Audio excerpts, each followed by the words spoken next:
and you have a mega star over there. Shakib Khan is quite big. He's a very big star over there in Bangladesh. Shakib Khan, Shakib ভাইয়া তো আসলে mega star. তো আমি ওনার সাথে first movie করতে পারছি বাংলাদেশে, এটা আমার জন্য অবশ্যই একটা বড় নিউজ, এবং আমার কাছে মনে হয় this is a very good start. কেন শাকিব খান বাংলাদেশের মেগা স্টার? ওনার অনেক গুণ আছে, বিশ্বাস করবেন উনি যে পরিশ্রম করতে পারে এটা আপনি চিন্তাও করতে পারবেন না। শাকিব বাংলাদেশে বড় স্টার। এজ আ পার্সন আমি শাকিবকে মিট করেছি আগেও, শাকিবকে আমার বেশ ভালো লাগে এবং তার সাথে মাঝে মাঝে দু একবার ফোনেও কথা হয়েছে। শাকিব খান তো one and only, one man industry.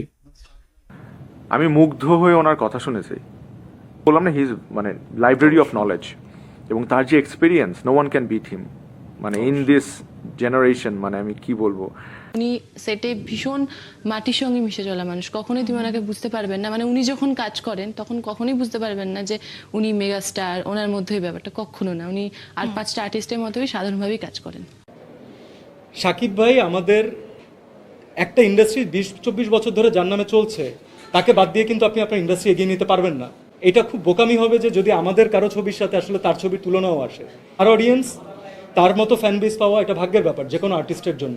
উনি একজন উজ্জ্বল নাম বাংলাদেশ চলচ্চিত্রে, যেটাকে সামনে রেখে একদিন উনার মতো আমরা হব বলে ভাবি, যে উনার যেই অভিনয় দক্ষতা এবং যেই এতদিন ধরে কাজ করছেন। Shakib Khan actually mega star. তিনি আসলে বাংলা সিনেমার জন্য মানে ডেডিকেটেড একজন মানুষ। He is a very good actor undoubtedly, এটা অস্বীকার কোনো কারণ। শাকিব খানের শত্রুরাও বলবে। আমাদের ইন্ডাস্ট্রি যদি এই হয়, ওনার স্টারিজমটা চলে গেছে এই জায়গায়। শাকিব খান মানেই রেকর্ড, এটা অব্যাহত থাকবে। নিঃসন্দেহে শাকিব খান বাংলাদেশের জন্য সম্পদ এবং বাংলাদেশের জন্য সম্মান। পরে একটা শাকিব খান তৈরি করা অনেক, মানে আমার নিজের তো মনে হয় না আমি এত বছর থেকে কাজ করি হবে বক্স অফিসের জন্য। Working with the superstar of the last superstars. Shakib অনেক বড় সুপারস্টার, আমরা চাই আরো বড় সুপারস্টার শাকিব, কারণ শাকিব মানে আমাদের দেশের গর্ব। আর শাকিবের ব্যাপারে এটাই বলবো যে he is a very nice person, ভীষণই ডাউন টু আর্থ, আর ভীষণ ভালো অভিনেতা, খুব সুন্দর দুটো চোখ।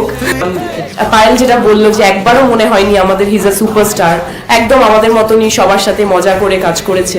Is a completely different person, ভীষণ শান্ত, চুপচাপ, এবং কাজের প্রতি আসলে এই লেভেলের ডেডিকেশন আমি খুব কম মানুষের দেখেছি। যে ওনার মতো একজন স্টারের এরকম ডেডিকেশনটা দেখে আমি আসলে ভীষণ ইন্সপায়ার্ড হয়েছি। আমি বলবো বাংলাদেশে শাকিবকে লোকে রজনীকান্তের মতো ভাবে, এবং সেখানে একটা শাকিবের ছবি, তার মেরিট কিরকম, সেই ছবিটা ভালো না খারাপ, সেটা দেখার আগেই প্রথম 2 সপ্তাহ কিন্তু শাকিবের ছবি হলে হাউসফুল থাকে।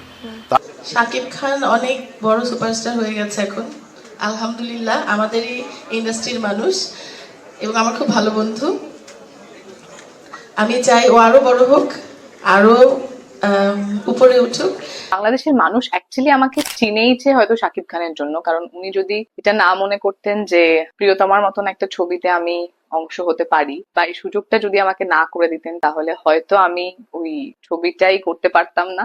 যদি ওই ছবিটা না করতে পারতাম তাহলে বাংলাদেশের মানুষ আমাকে চিনতেই পারতো না।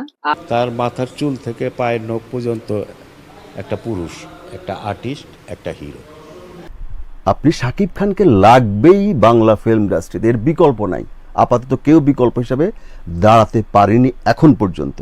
শাকিবের স্ট্যান্ডার্ড শাকিব মেনটেন করে যাচ্ছে, স্ট্যান্ডার্ডটা এত উপরে উঠে গেছে যে বাকি আর কেউ ওকে ধরতে পারছে না। শাকিব খান, মেগাস্টার শাকিব খান, উনি না হলে আসলে আমাদের এত বড় একটা প্রজেক্ট করা সম্ভব হতো না।